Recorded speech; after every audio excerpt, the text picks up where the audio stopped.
بسم اللہ الرحمن الرحیم۔ عزیز طلبہ السلام علیکم۔ آن لائن کلاسز کے ساتھ سیونتھ ویک جو ہے وہ ہمارا شروع ہو رہا ہے، تو اس میں سیونتھ ویک کے حوالے سے لیکچر نمبر 25 اور سیونتھ ویک کا پہلا لیکچر مطالعہ پاکستان کا، اور چیپٹر نمبر 3 سوری جس کا جو عنوان ہے بیسیکلی وہ ہے اسلامی جمہوریہ پاکستان کا جغرافیہ، پاکستان کا محل وقوع کیا ہے اور پاکستان کے محل وقوع کی اہمیت کیا ہے، نہ صرف خطے میں بلکہ دنیا میں۔ اور اس کے علاوہ جو ہمارا موضوع ہوگا وہ یہ ہوگا کہ پاکستان جو ہے وہ جغرافیائی طور پر اس کو کس طرح کی جو ہے وہ زمین ملی ہے، یا اس کی کس طرح سے اس کی حیثیت ہے، یا سادہ اور آسان الفاظ میں ہم کہہ سکتے ہیں کہ پاکستان کے قدرتی خطے یا طبعی خد و خال کس طرح کے ہیں۔ تو آج کا چونکہ ہمارا موضوع ہے پاکستان کا محل وقوع، تو سب سے پہلے عرض کرتا چلوں کہ پاکستان بر اعظم ایشیا میں واقع ہے۔ یہ جنوبی ایشیا کا ایک اہم ملک ہے۔ پاکستان کا کل رقبہ 7,96,096 مربع کلومیٹر پر مشتمل ہے، جو جنوبی ایشیا کے کل رقبے کا 18.78% ہے۔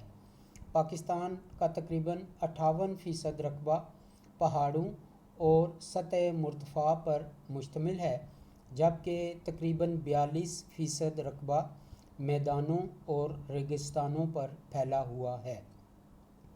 جغرافیائی محل وقوع کے لحاظ سے پاکستان 23.5 سے 37 درجے عرض بلد شمالی اور 61 سے 77 درجے طول بلد مشرقی کے درمیان پھیلا ہوا ہے۔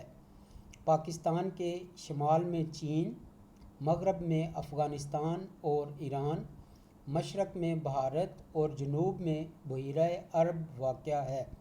پاکستان کی 98% آبادی مسلمان ہے، باقی 2% عیسائی، ہندو، پارسی اور دیگر مذاہب سے تعلق رکھتے ہیں۔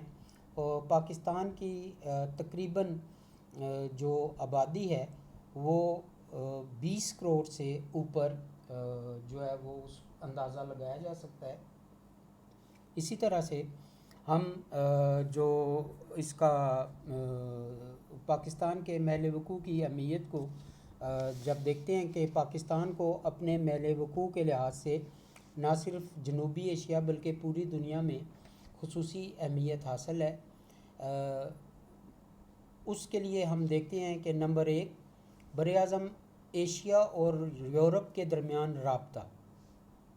کراچی کی بندرگاہ بین الاقوامی بحری اور فضائی راستوں پر واقع ہونے کے باعث یورپی اور ایشیائی ممالک کے درمیان رابطے میں اہم کردار ادا کرتی ہے۔ کراچی، پورٹ قاسم اور گوادر پاکستان کی اہم بندرگاہیں ہیں۔ اکثر مغربی ملکوں کی ترقی کا انحصار خلیجی ممالک کے تیل پر ہے، جو بحیرہ عرب اور بحر ہند سے گزر کر دنیا کے دوسرے ممالک کو جاتا ہے۔ کراچی چونکہ بحیرہ عرب کی اہم اور بین الاقوامی بندرگاہ ہے، اس لیے پاکستان کی خارجہ پالیسی تیل کی آمد و رفت پر اثر انداز ہوتی ہے۔ دوسرا پوائنٹ ہے کہ مشرق وسطیٰ اور خلیجی ممالک کے ساتھ رابطہ۔ پاکستان کی اہمیت اس لیے بھی ہے کہ یہ بحیرہ عرب کے راستے خلیج فارس سے ملحقہ مسلم ممالک سے ملا ہوا ہے۔ یہ تمام خلیجی ممالک تیل کی دولت سے مالا مال ہیں۔ پاکستان کے مشرق وسطیٰ اور خلیجی مسلم ممالک سے بہت قریبی تعلقات ہیں۔ پاکستان کے لوگوں کی ایک معقول تعداد ان ملکوں میں کام کر رہی ہے۔ اسلامی دنیا میں مرکزی حیثیت۔ پاکستان دنیا اسلام کے مرکز میں واقع ہے، کیونکہ پاکستان کے مشرق اور مغرب میں مسلم ممالک کا سلسلہ پھیلا ہوا ہے۔ ان ممالک میں پاکستان کو وہی حیثیت حاصل ہے جو جسم میں دل کو ہے۔ نمبر 4 پوائنٹ کہ پاکستان جو ہے وہ عسکری اہمیت سے بحر عرب کے سرے پر واقع ہونے کی وجہ سے خلیج فارس کی ریاستوں کے لیے بڑی اہمیت رکھتا ہے۔ سعودی عرب کے مرحوم شاہ فیصل نے پاکستان کو عالم اسلام کا حفاظتی قلعہ قرار دیا تھا۔ ایک مضبوط پاکستان تمام مسلم ممالک کے لیے بہت بڑا محافظ بن سکتا ہے۔ اسی طرح سے اس کی جو تجارتی اہمیت ہے، پاکستان کا چین کے ساتھ تجارت کا سلسلہ شاہراہ قراقرم، جسے شاہراہ ریشم بھی کہتے ہیں، اس کے ذریعے جاری ہے۔ اسی طرح افغانستان کی بیرونی تجارت کا تمام تر انحصار پاکستان پر ہے۔ خلیج کی ریاستوں کی تمام تر تجارت بھی کراچی کی بندرگاہ کے ذریعے ہوتی ہے۔ نیکسٹ پوائنٹ اس کا یہ ہے کہ بین الاقوامی اسلامی اتحاد کے سلسلے میں پاکستان کا محل وقوع خصوصی اہمیت رکھتا ہے۔ مغرب میں افغانستان سے ماریتانیہ تک پھیلے ہوئے مسلم ممالک اور مشرق میں بنگلہ دیش، انڈونیشیا، ملیشیا اور برونائی دارالاسلام کی مسلم ریاستیں پاکستان کی بدولت ایک دوسرے کے قریب آ سکتی ہیں۔ اسی طرح سے نیکسٹ پوائنٹ ہے کہ قدرتی وسائل، پاکستان کو اللہ تعالیٰ نے قدرتی وسائل سے نوازا ہوا ہے۔ پاکستان اپنے وسائل کا بھرپور استعمال کر کے اسلامی ممالک کے ساتھ تجارت کے لیے نئے نئے راستے کھول سکتا ہے۔ اس کے علاوہ دوست ممالک کو ہنرمند افرادی قوت بھی فراہم کر سکتا ہے۔ تو چونکہ ہمارا اصل موضوع ہے کہ پاکستان کا جو قدرتی خطہ ہے، اس کی اہمیت اور اس کو کس طریقے سے جو ہے وہ اللہ تعالیٰ نے پاکستان کو جو ہے وہ طبی خد و خال کے لحاظ سے ہم کہہ سکتے ہیں کہ ایک ایسا مرقع جو ہے وہ پاکستان کو عطا کیا ہے جہاں سطح زمین کی بلندی کے تمام درجات بیک وقت مشاہدہ کیے جا سکتے ہیں۔ یہاں ایک طرف ایسے علاقے ہیں جن کی بلندی سطح سمندر کے برابر ہے، دوسری طرف دنیا کی دوسری بلند ترین چوٹی K2 آسمان سے باتیں کر رہی ہے۔ طبی خد و خال کے اعتبار سے پاکستان کو 3 بڑے حصوں میں تقسیم کیا جا سکتا ہے۔ نمبر 1 پہاڑی سلسلے، نمبر 2 پہاڑی سطوح مرتفع، سطح مرتفع، اور نمبر 3 میدانی علاقے۔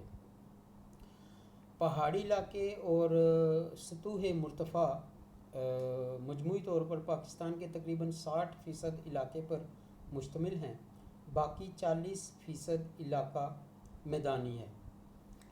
اس میں ہم دیکھتے ہیں کہ میدانی علاقے میں ایک تو تھار آ جاتا ہے، پھر دریائے سندھ کا میدان آتا ہے، اور پھر دریائے سندھ کے میدان میں سے دریائے سندھ کا بالائی میدان اور دریائے سندھ کا زیری میدان۔ پھر ہم آ جاتے ہیں اس کے دوسرے پوائنٹ پہ سطوح مرتفع پہ، کہ ایک سطح مرتفع بلوچستان ہے اور ایک جو ہے وہ سطح مرتفع پوٹھوہار ہے۔ پھر اس کے پہاڑی سلسلوں کی طرف آ جاتے ہیں کہ تفصیل اگلے اس میں کویسچن میں ہم دیکھیں گے، لیکن آپ کی یاد دہانی کے لیے کہ شمالی اور شمال مشرقی پہاڑی سلسلے، ان میں کوہ ہمالیہ ہے اور کوہ قراقرم ہے۔ کوہ ہمالیہ سے آپ یوں کہہ لیں کہ آگے اس کے نیچے ہمالیہ کبیر ہے اور ہمالیہ صغیر ہے، اور پھر تیسرا جو سلسلہ ہے وہ شوالک کی پہاڑیاں ہیں۔ اسی طرح سے جب ہم دوسرے شمال مغربی اور مغربی پہاڑی سلسلے کی طرف آتے ہیں تو اس میں ہم دیکھتے ہیں جی کہ اس کی آگے جو مزید برانچز ہیں وہ کوہ ہندوکش، کوہ سفید، سوات اور چترال کا سلسلہ کوہ، وزیرستان کا سلسلہ کوہ سلیمان اور کوہ کیرتھر واقع ہے۔ اب ان تمام کا ہم جائزہ لیں گے اور دیکھیں گے کہ یہ کس طرح سے اللہ تعالیٰ نے پاکستان کو کتنے جو ہے وہ نعمتوں سے نوازا ہوا ہے۔ تو درجہ بدرجہ ہم اس پہ جو ہے وہ دیکھتے ہیں کہ سطح مرتفع جو پوٹھوار ہے اس کے شمال میں کالا چٹا اور مارگلا کی پہاڑیاں ہیں، جنوب میں کوہستان نمک، مشرق میں دریائے جیلم اور مغرب کی جانب دریائے سندھ بہتا ہے۔ یہ سطح مرتفع سطح سمندر سے 300 میٹر سے 600 میٹر تک بلند ہے۔ یہاں کا اہم دریا دریائے سواں ہے جو اپنی وادی بناتا ہے جسے وادی سواں کہتے ہیں۔ اسی طرح سے دوسرے نمبر پہ آ جاتے ہیں جی، ہم دیکھتے ہیں کہ سطح مرتفع جو بلوچستان ہے اس میں ہم کس طرح سے دیکھتے ہیں کہ جو اس سے پہلے پہاڑی سلسلے ہیں وہ نیکسٹ ہم اس میں ڈسکس کریں گے، لیکن یہ جو مین سطح مرتفع ہے اس کو ہم جب دیکھ رہے ہیں تو اس میں ہم دیکھتے ہیں کہ سطح مرتفع بلوچستان میں ناہموار اور بنجر زمین ہے، یہاں بہت کم بارش ہوتی ہے، لہٰذا یہ علاقہ صحرائی خصوصیات رکھتا ہے، جبکہ اس کے برعکس جو ہے وہ سطح مرتفع پوٹھوار جو ہے وہ بارانی ایریا کہلاتا ہے، بارش کی وجہ سے اس میں ساری جو بھی فصلیں وغیرہ ہوتی ہیں۔ تو ساحلی میدان سطح مرتفع بلوچستان کے شمال سے پہاڑی سلسلے ایک دوسرے کو متوازی موجود ہیں ضلع میں، جن میں ساحل مکران، وسطی مکران اور راس کو موجود ہیں۔ ان کی بلندی بتدریج 300 میٹر ہے۔ اس سلسلہ کو کا مشہور درہ کھوجک ہے۔ صوبہ بلوچستان کے شمال مغربی حصے میں نمکین پانی کی جھیلیں ہیں، جس میں سب سے مشہور جھیل ہامون جھیل ہے۔ سطح مرتفع کے اہم دریا گومل، زوب اور ہنگول ہیں۔ دوسرا جو ہم آتے ہیں پہاڑی سلسلوں کو، جیسا کہ میں نے آپ کو کہا تھا کہ یہ علیحدہ کوشچن میں جو ہے وہ ڈسکس کریں گے، تو اس میں ہم یہ دیکھتے ہیں جی کہ دوسرا جو ہمارا موضوع ہے میدان، یا آپ یوں کہہ لیں کہ دریائے سندھ کا بالائی اور زیریں میدانی علاقہ جو ہے اس کو ہم جو ہے وہ ڈسکس کر رہے ہیں۔ تو اس حوالے سے ہم دیکھتے ہیں جی کہ ایک وسیع کم ڈھلان دار اور نسبتاً ہموار سطح کو میدان کہتے ہیں۔ پاکستان میں جہاں بہت سے پہاڑی سلسلے ہیں وہاں وسیع اور زرخیز میدان بھی پائے جاتے ہیں، جن کو دریائے سندھ اور اس کے معاون دریاؤں نے پہاڑوں سے زرخیز مٹی لا کر بنایا ہے۔ یہ ہمالیہ سے لے کے بحر عرب تک پھیلے ہوئے ہیں۔ پاکستان اپنی زرعی ضروریات ان میدانوں سے حاصل کرتا ہے اور فاضل پیداوار برآمد کر کے زر مبادلہ پیدا کرتا ہے۔ ان میدانوں کو ہم 4 حصوں میں تقسیم کرتے ہیں۔ نمبر 1، دریائے سندھ کا بالائی میدان۔ دریائے سندھ کا بالائی میدان اٹک سے شروع ہوتا ہے اور مٹھن کوٹ پر جا کر ختم ہوتا ہے۔ پنجاب کا زیادہ تر علاقہ اس میں شامل ہے۔ بالائی میدان سطح سمندر سے 130 تا 180 میٹر بلند ہے۔ پنجاب کے 5 بڑے دریا اس میدان کو سیراب کرتے ہیں۔ اس میدان کی مٹی بالعموم زرخیز اور دریائی ہے، لیکن بعض مقامات پر ضلع سرگودا، چنیوٹ، جھنگ اور سانگلہ ہل وغیرہ میں خشک اور بنجر پہاڑیاں بھی سطح زمین سے بلند ہوتی دکھائی دیتی ہیں۔ ان پہاڑیوں کو مجموعی طور پر کرانہ ہلز یا کرانہ کی پہاڑیاں کہا جاتا ہے۔ دو آب یا دو آبا وہ قطع زمین جو پنجاب کے 5 دریاؤں میں سے کسی 2 کے درمیان واقع ہیں، اپنی سرحدوں پر واقع دریاؤں کے ناموں سے پہچانے جاتے ہیں۔ ان علاقوں کو دو آب کہتے ہیں، یعنی 2 پانیوں کے درمیان والی زمین۔ 2 آبوں کی تعداد 4 ہے۔ نمبر 1، باری دو آب یعنی بیاس اور راوی کا درمیانی علاقہ۔ نمبر 2، رچنا دو آب یعنی راوی اور چناب کا درمیانی علاقہ۔ نمبر 3، چج دو آب یعنی چناب اور جہلم کا درمیانی علاقہ۔ اور نمبر 4، سندھ ساگر دو آب یعنی جہلم اور سندھ کا درمیانی علاقہ۔ اسی طرح سے دریائے سندھ کا زیریں میدان۔ دریائے سندھ کے زیریں میدان کو سندھ کے نام سے بھی پکارا جاتا ہے۔ یہ میدان ہموار ہے اور کم ڈھلوان رکھتا ہے۔ اس علاقے کو صرف دریائے سندھ سیراب کرتا ہے۔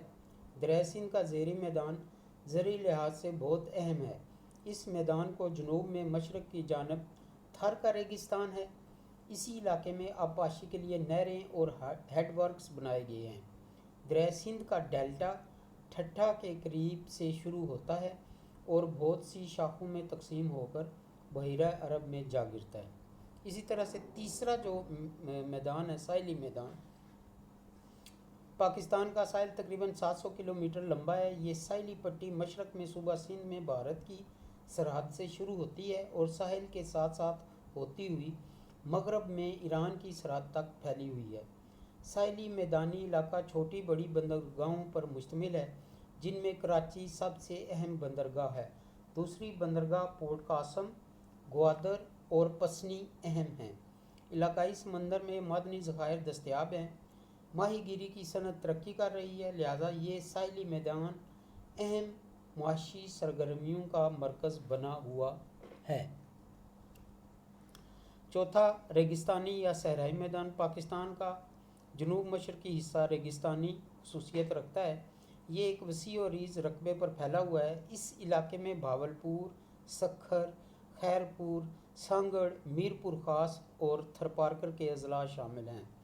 بھاولپور میں اس صحرا کو چولستان یا روہی، جبکہ سندھ میں تھر کہتے ہیں۔ ریگستانی علاقے میں ریت کے ٹیلے بھی ہیں۔ اکثر ٹیلے 150 میٹر بلند ہیں۔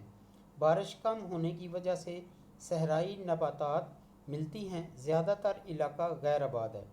پاکستان کا دوسرا ریگستان تھل ہے۔ یہ ریگستان دریائے جہلم اور دریائے سندھ کے درمیان واقع ہے۔ یہ علاقہ زیادہ تر غیر آباد ہے، لیکن اب دریائے سندھ سے نہریں نکال کر آبپاشی کے ذریعے قابل کاشت بنایا جا رہا ہے۔ پاکستان کا تیسرا ریگستانی علاقہ صوبہ بلوچستان کے شمال مغرب میں واقع ہے، جسے صحرائے خاران کہتے ہیں۔ اس میں کچھ چاگی کا علاقہ بھی شامل ہے۔ یہ بھی غیر آباد علاقہ ہے۔